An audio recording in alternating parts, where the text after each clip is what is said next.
Hi, I'm Old Sneelock. Welcome to another episode of Old Sneelock's Workshop. Hi, I'm Old Sneelock. Welcome to another episode of Old Sneelock's Workshop.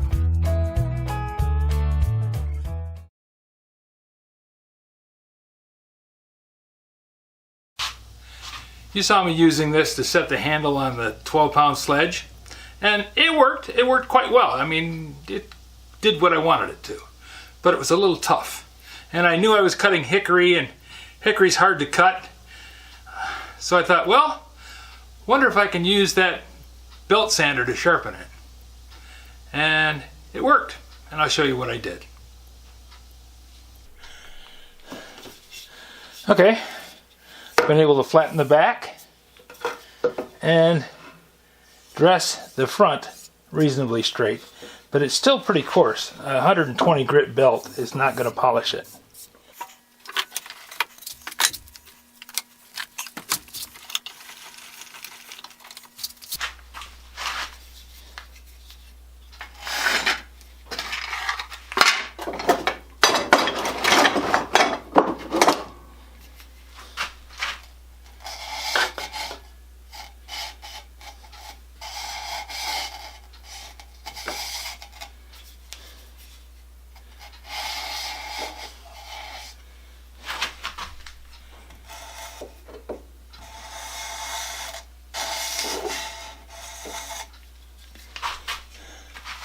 Let's give this a shot.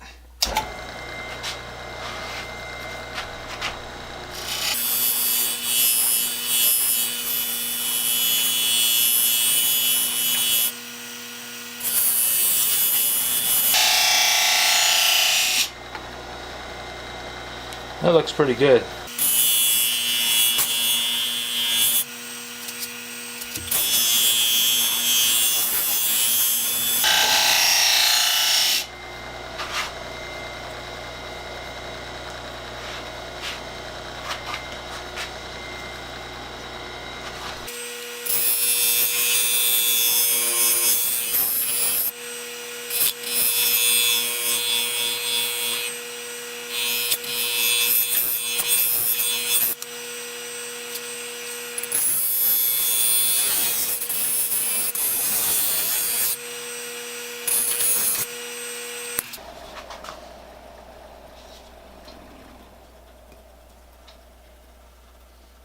That's plenty warm.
Yeah, I'm able to take off a pretty thin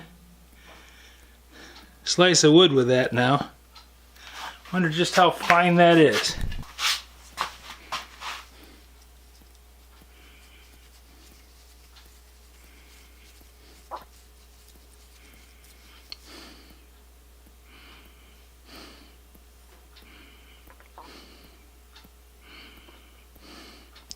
Four thousandths. That's pretty good for a rough work tool. This is designed to take off big slices, but it's a lot easier to control when it's sharp.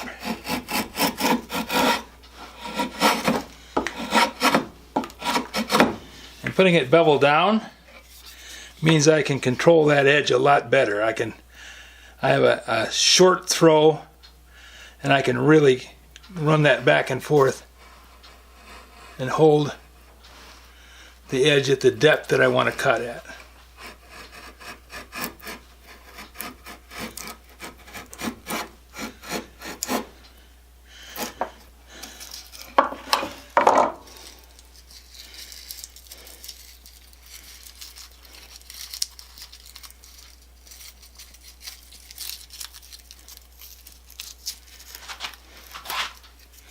And that's much thicker than what I was trying to do when I was going for the thin.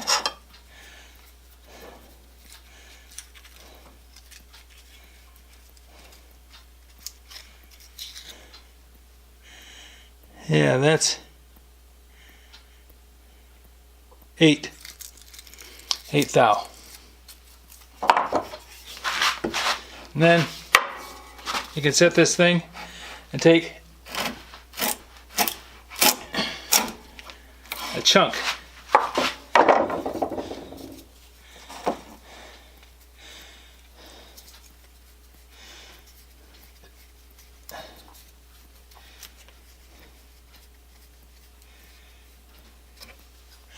And that one is 113.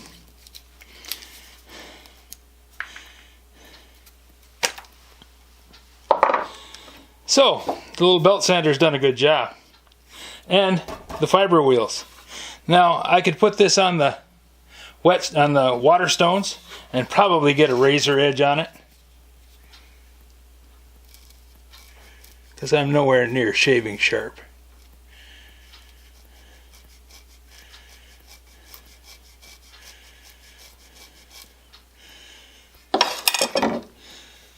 I'll take that back.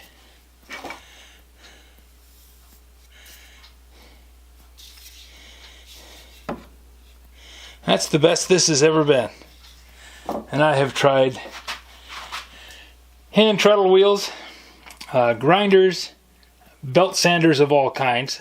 I haven't used the little one before, but hand stones, files, everything.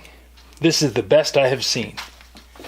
Getting that back flat like that as quickly as I did, that is great.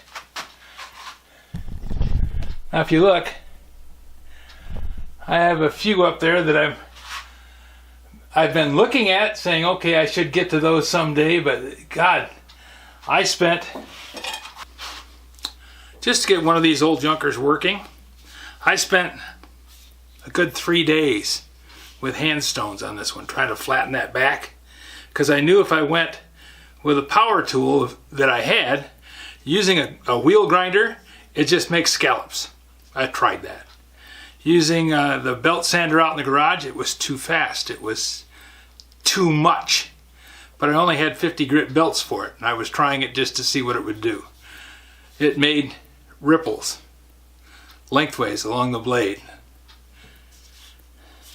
That little grinder runs slow enough, and it's light enough, and I'm able to control the pressure enough that is flat. There's a curve to it because the blade itself is curved, and it's curved this way too. But from the edge to the back, it's almost one plane. The back is still just a little bit convex, and so is the front, the top of the blade, but it is so much better than it was before. I mean, you can see that I cut the hair off my arm with it. It's a nice sharp blade, and that hardening line, as you can see on there, shows that this part of the blade is hard, this part of the blade is tough, so it's going to take a lot of abuse. This one isn't nowhere near as bad as some of them that I've gotten. Some of them look like somebody tried to use it as a splitting wedge, and they had driven on the backside with a hammer. I ground that one down, and I've never gotten that one to actually cut worth a diddly.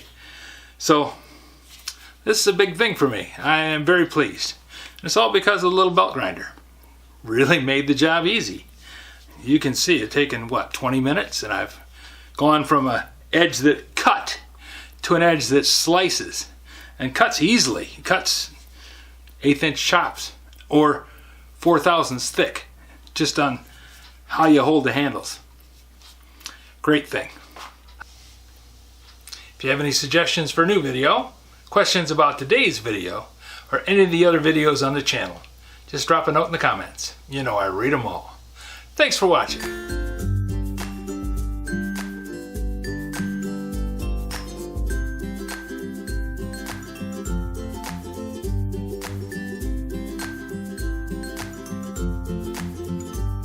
This video is not to be viewed by anyone under the age of 13 in the US or 16 in the European Union, without the express written permission of the parents or legal guardians of the underage person. Such written permission must be on file at the local government entity in charge of enforcing the rules and regulations established by the FTC.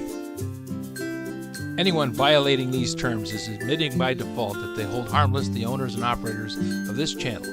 Any and all questions should be addressed to your local branch of the FTC.